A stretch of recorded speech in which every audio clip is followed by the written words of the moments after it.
Sarvamanthan news महाराष्ट्रामध्ये आपलं स्वागत. पाहूयात आजच्या टॉप 10 हेडलाईन्स.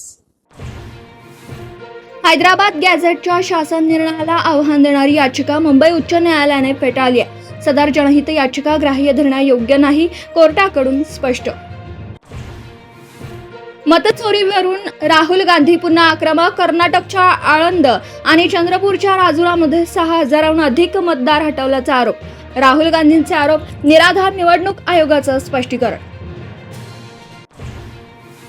75व्या वर्षी मी थांबलो नाही, त्यामुळे मोदींनाही म्हणू शकत नाही. शरद पवारांची भूमिका तर मोहन भागवतांनाही टोला. उपमुख्यमंत्री एकनाथ शिंदेंच्या भूमिकेवर हायकोर्टाचा प्रश्नचिन्ह. इमारती पाडण्याच्या पालिकेच्या नोटीस कोणत्या अधिकारात रोखल्या? कोर्टाचा सवाल. 2 इमारती पालिकेकडून बेकायदा.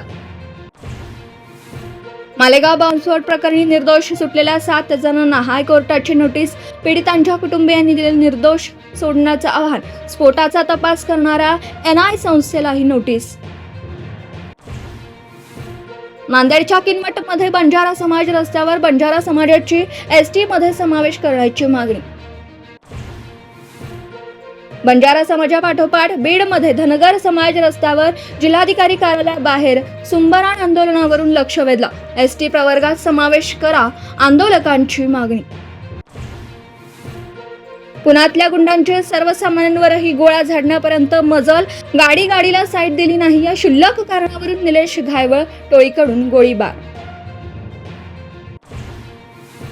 व्होल्टेज सामना रंगणार. US सोबत सामना जिंकल्यानंतर सुपर 4 मध्ये भारत पाकिस्तान लढत. पुन्हा राजकीय वाद पेटण्याची शक्यता. सार्वमंथन न्यूज महाराष्ट्राला लाईक करा, शेअर करा, सबस्क्राईब करा.